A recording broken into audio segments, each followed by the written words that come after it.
So I stand before you today, the poster child of too much flow and not enough ebb.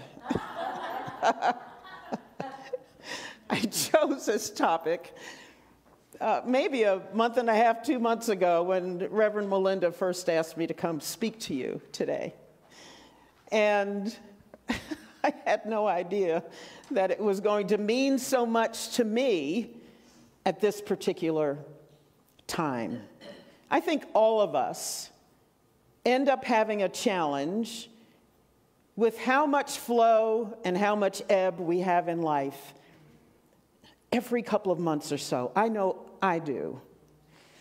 Back in November of last year, I decided to take a class, 30-week class, so 8 months of a class that I really wanted, and I had met the instructor, and everything within me said, take this class. And I started it last November. So every week for 3 hours, we were on Zoom.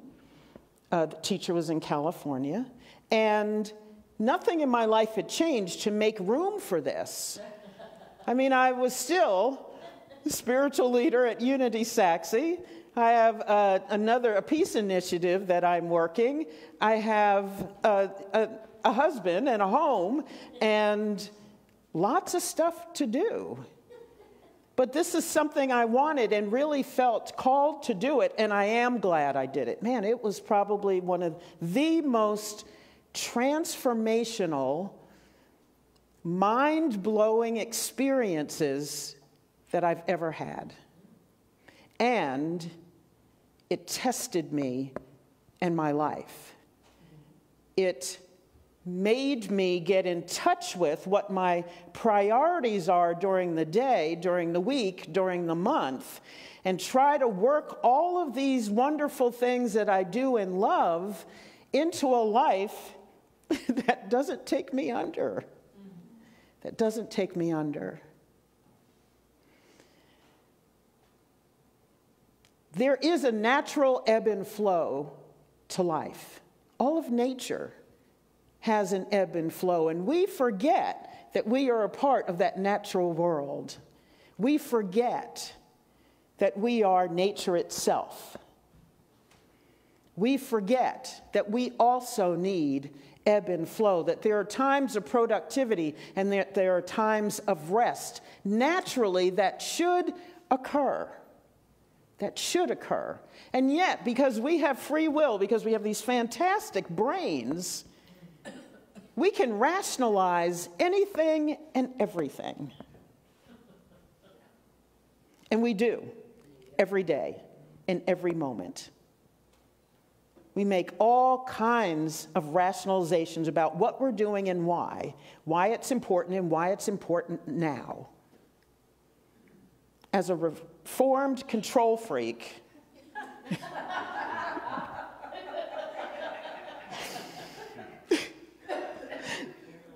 I have had to learn how to ebb, how to rest, how to draw back, how to withdraw physically, mentally, emotionally,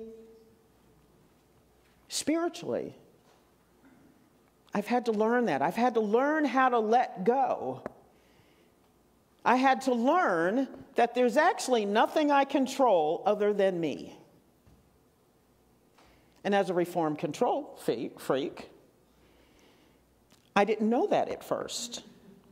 And I wanted to control everything because everything needed to go my way so I could do everything that I need to do and want to do in a day. And then, of course, I need all of you to do everything I need you to do in a way I need you to do it so that I can feel good about my life. And none of that happened. We all know when you try to get your ducks in a row, you can't even find your ducks, right? They're quacking all over the place. Feathers are flying. They're slapping water and you're getting wet and you don't know and you're trying to count them and they don't sit still. That's how life is. And it's always more frenetic when we are more in flow than we are in ebb, when we don't take time to rest and recuperate. So I have had some hard lessons in needing to ebb, in needing to rest. Usually it looked like getting the flu for a week. That's how hard this head is. Yes.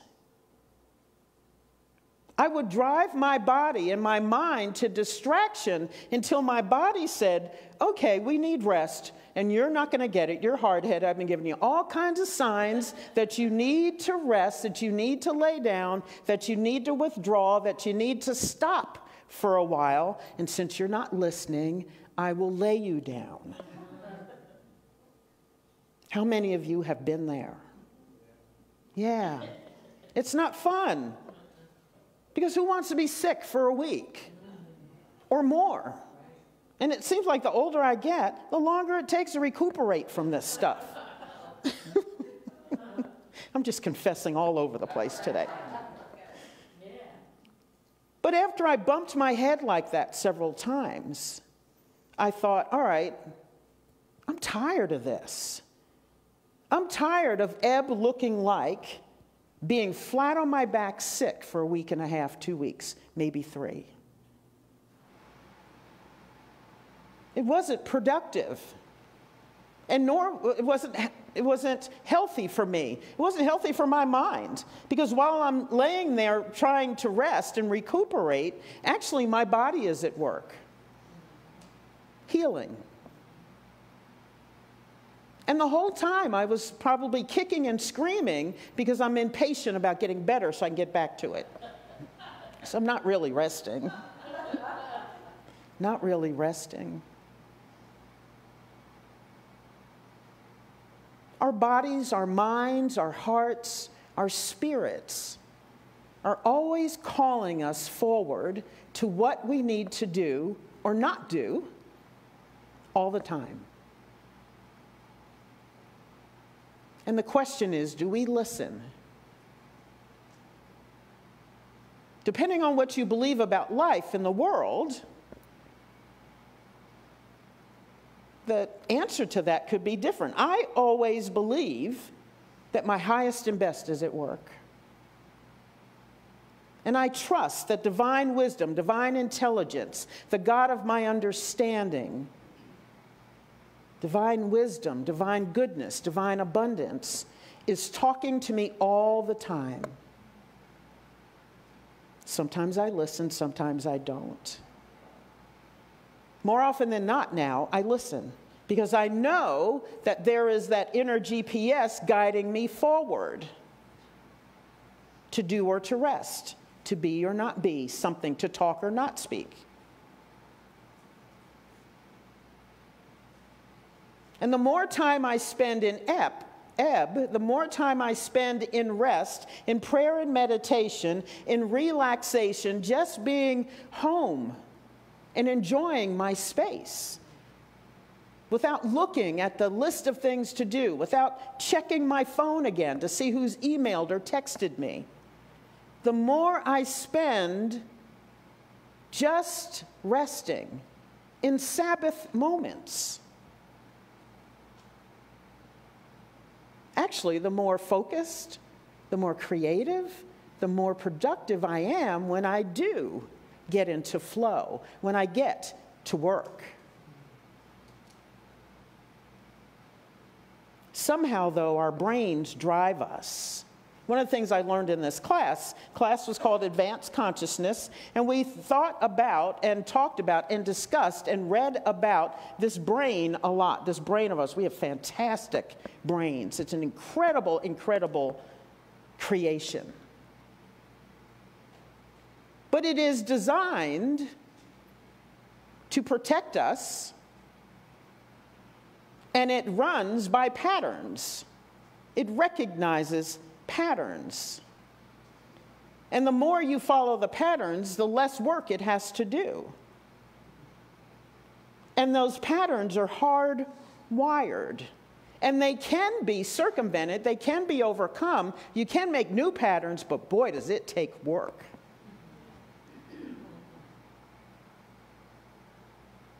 Myrtle Fillmore called it intensive mind action. Emphasis on the intensive. Some of us think intensive means I'll do a couple of affirmations today, and that'll all be smoothed out. Not. I wish. I wish.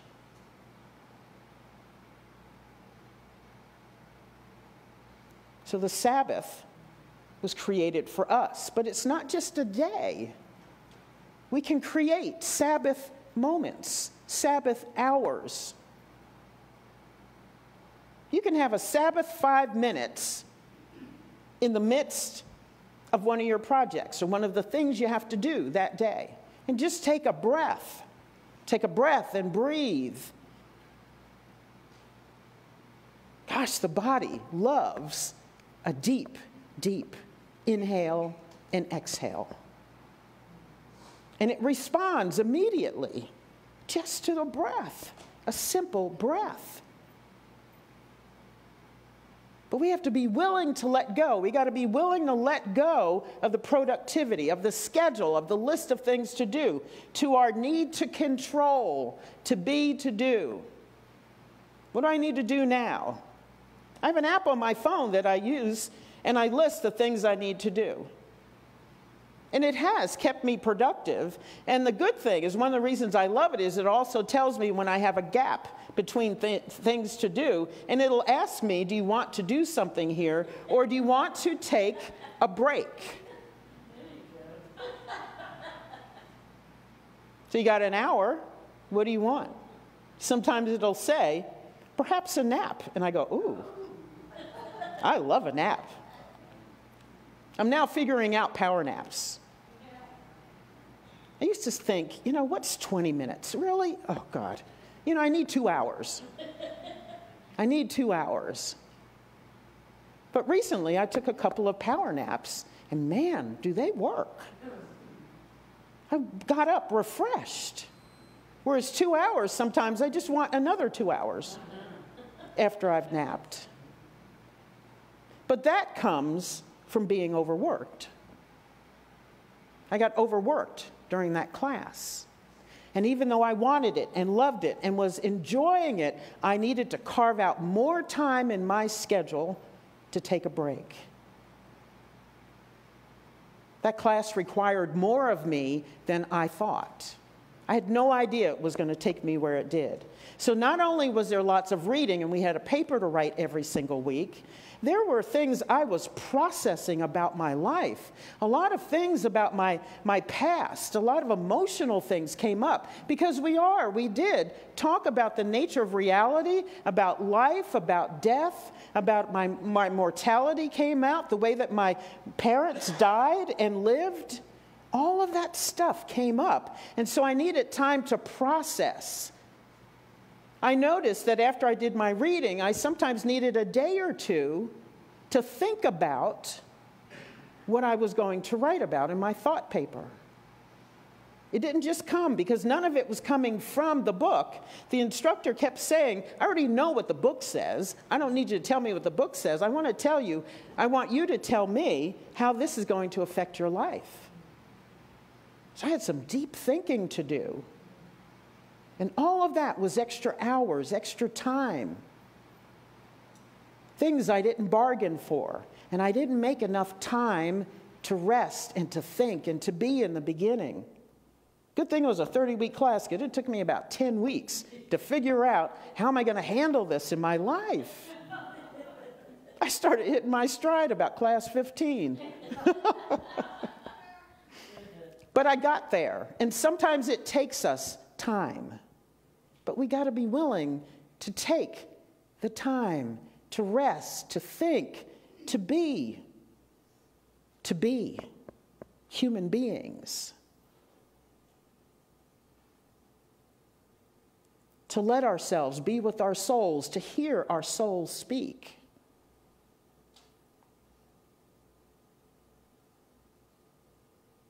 Yes, I do believe that divine intelligence, divine wisdom, that God is always speaking to me and through me. But if I don't take time to rest, if I don't take time to be in the silence, sometimes I can't hear it.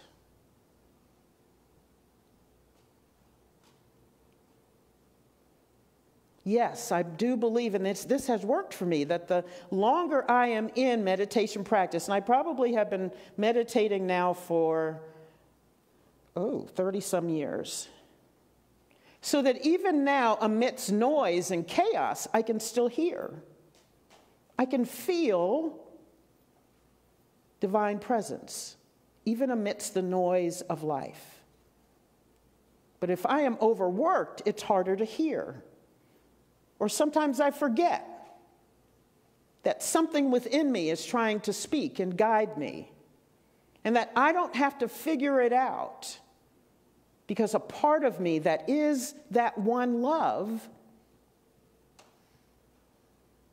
is already telling me everything I need to know.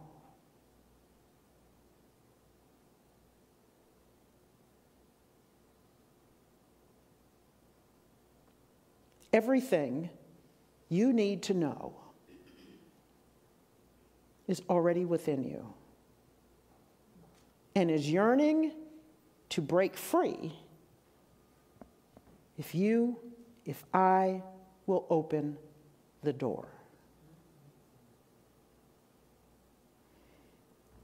Let me read to you again from Sabbath.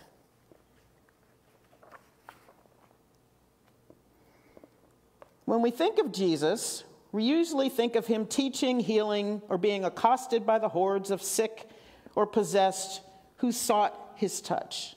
But Jesus would just as often send people away or disappear without warning, dismissing those in need with neither excuse nor explanation, and retreat to a place of rest. Jesus did not wait until everyone had been properly cared for, until all who sought him were healed. He did not ask permission to go, nor did he leave anyone behind on call, or even let his disciples know where he was going. Jesus obeyed a deeper rhythm.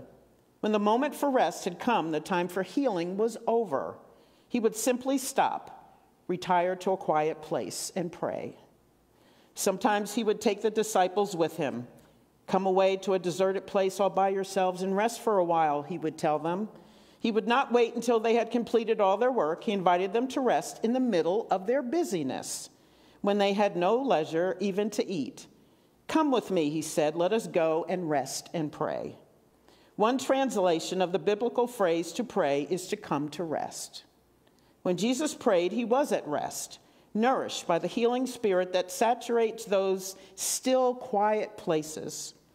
In the Jesus tradition, prayer can be a practice of simply being in the presence of God, allowing the mind to rest in the heart.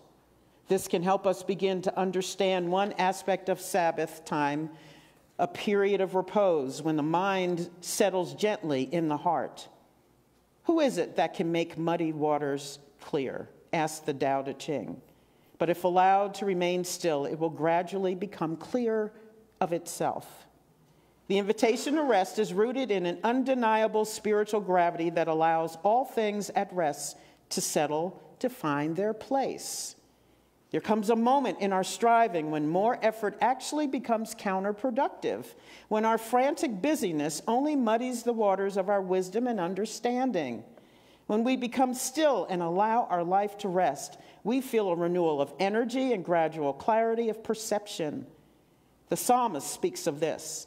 He makes me lie down in green pastures. He leads me beside still waters. He restores my soul. Here we have another stunning principle undergirding Sabbath time. God does not want us to be exhausted. God wants us to be happy. The practice of Shabbat, or Sabbath, is designed specifically to restore us, a gift of time in which we allow the cares and concerns of the marketplace to fall away. We set aside time to delight in being alive, to savor the gifts of creation, and to give thanks for the blessings we may have missed in our necessary preoccupation with our work. Ancient texts suggest we light candles, sing songs, pray, tell stories, worship, eat, nap, and make love. It is a day of delight, a sanctuary in time. Within this sanctuary, we make ourselves available to the insights and blessings that arise only in stillness and time. I always joke that if Jesus needed rest, then I do too. He just walked away, the text says, and went to rest when it was time to rest. All that busyness, all those people, all those who needed to be healed can wait, because I need to restore my soul.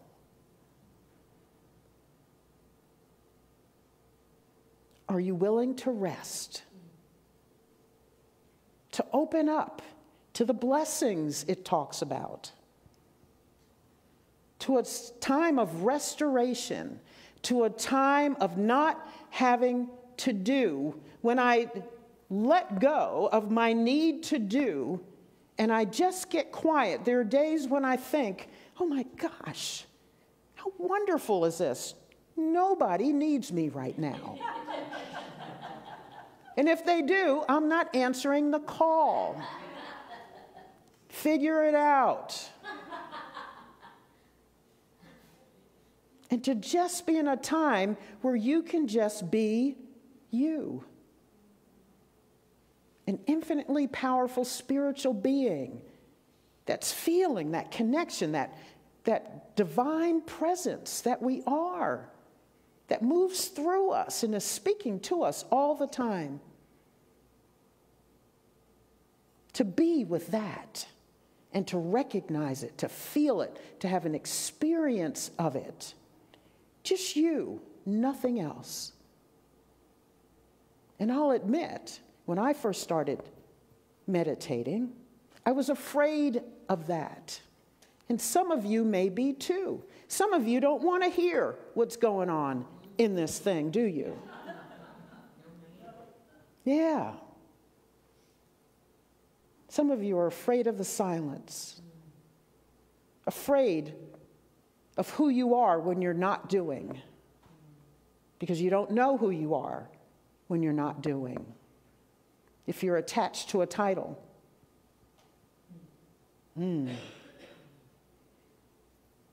if you're attached to what people think you are, who people think you are when you are doing, then we don't want to rest. Maybe you think they won't love you as much. They won't value you as much.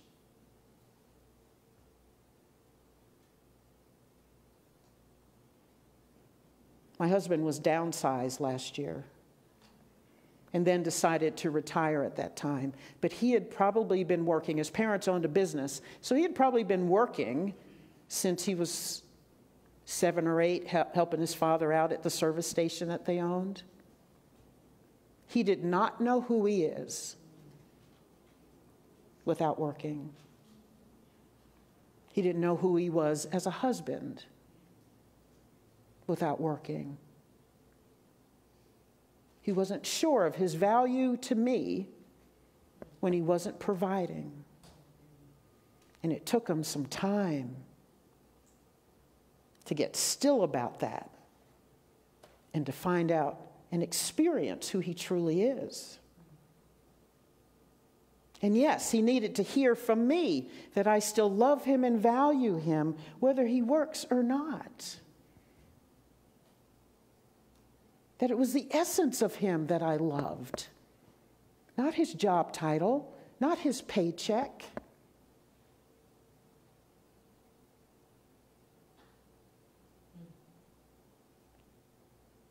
Some of you may be there. I have to know who I am outside of being a spiritual leader.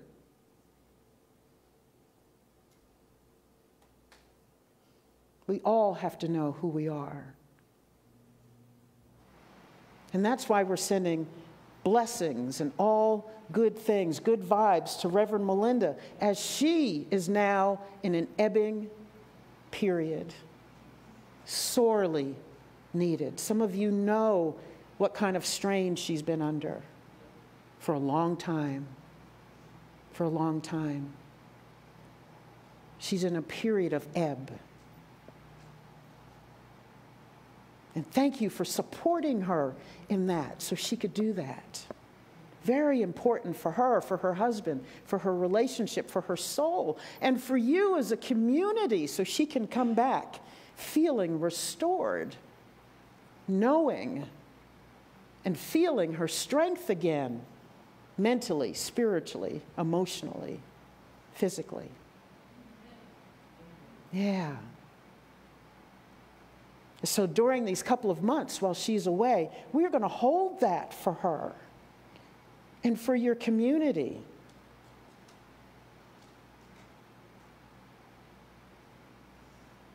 A period of ebb, of Sabbath, of restoring ourselves, of taking care of ourselves.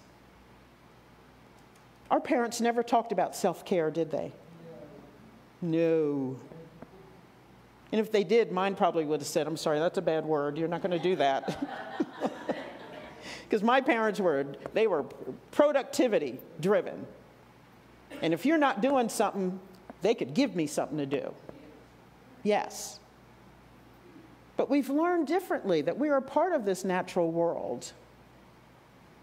And here in New Thought, in metaphysics, prayer and meditation are our staples. That's how we have an experience of the divine. One of the ways to have an experience of the divine. And it's calling to us all the time. But again, we must listen and heed the call. Your bodies may be calling out right now for rest.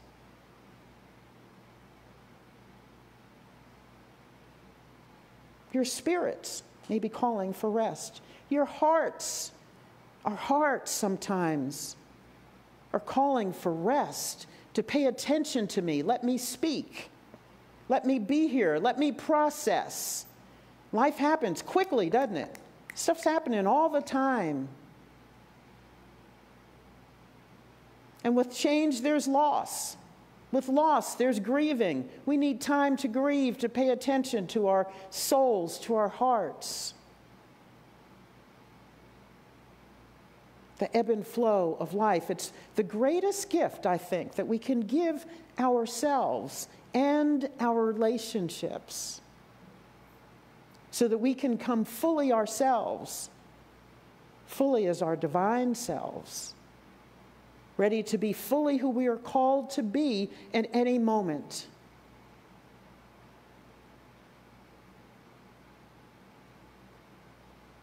Sabbath time. It can be part of that ebb and flow. The work and the rest. The work and the rest. We are not what we do. We are not what we do. We are valued, we are loved, we are treasured, we are good, we are whole, perfect, and complete simply because we are. Simply because we are. You need do nothing to be valued. And if you feel that way, perhaps it's time to reevaluate what you're doing or who you're with. Maybe it's time to ask for what your heart truly needs. How about that? How many of us do that? How many of us say, I'd love to help you, but I can't do it now? How many of us feel free to just say no? To ourselves or to someone else? Sometimes I have to say no to me.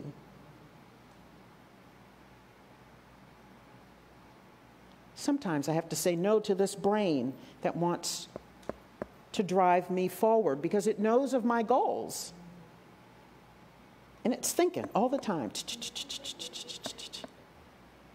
And sometimes I have to say, not now. Not now. I'm learning, and I'm growing, and I'm taking more time to ebb, to rest, to restore, to be. And I invite you to do the same, to be in the essence of you, which is God, which is goodness, which is all wonderful things.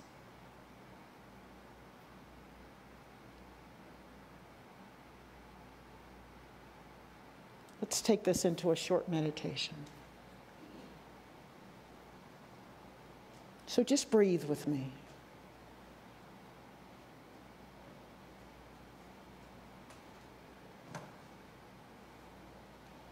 Where are you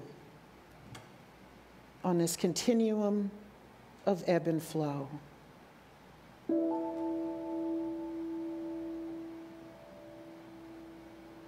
Be honest with yourselves.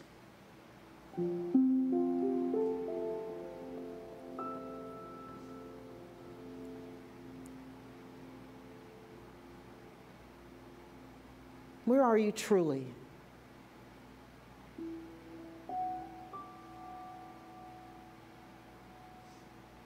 Are you overwhelmed?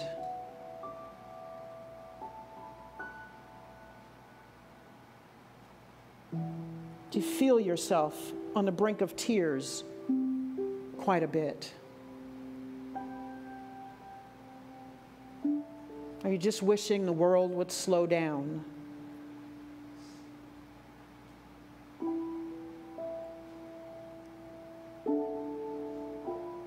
Are you short of patience? Easily triggered?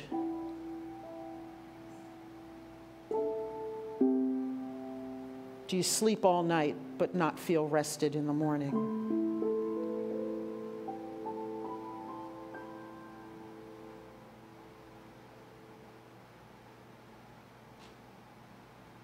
And what can you do to remedy that situation?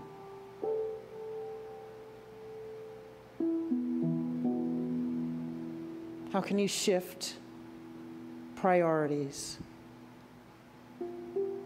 and put yourself at the top of the list?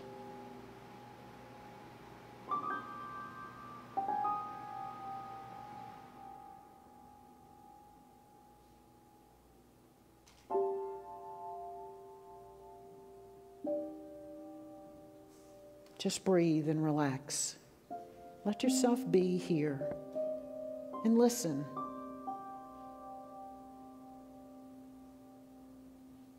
Listen.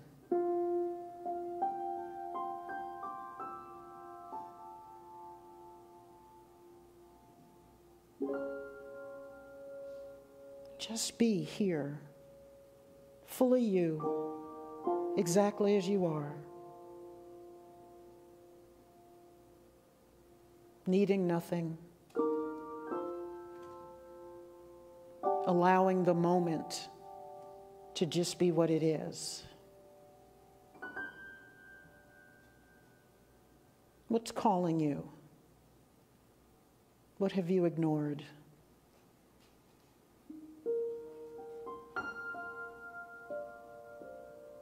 What voice have you tried to silence? What perhaps are you running from?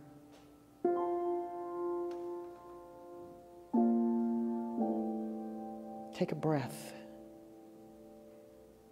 knowing that with each inhale, you are inspired physically, mentally, emotionally, spiritually.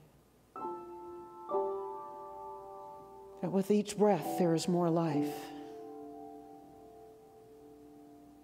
That your body and mind are responding to the quiet, to the release, to each inhale and exhale. Life-giving oxygen flowing through your veins.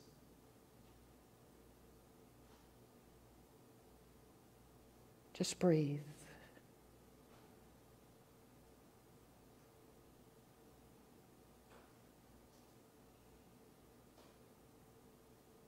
Just breathe.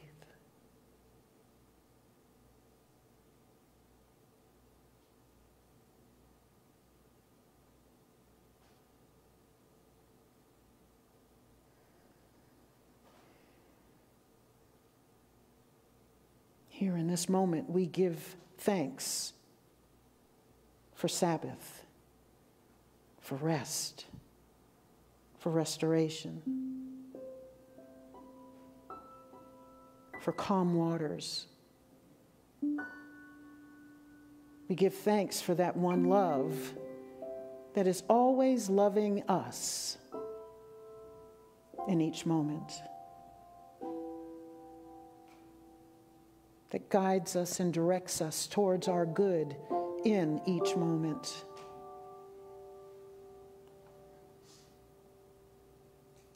We say yes and thank you for the opportunity to just be.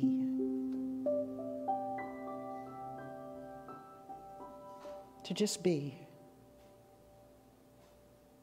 No obligations, no requirements. No to-do list. No striving, no fighting.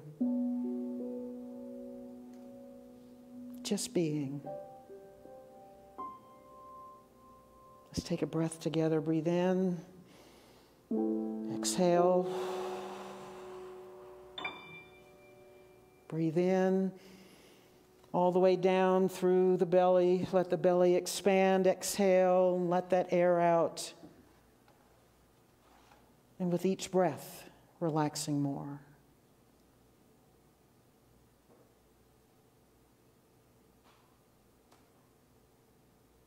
We are that one love. And so it is, and so it shall be. Amen.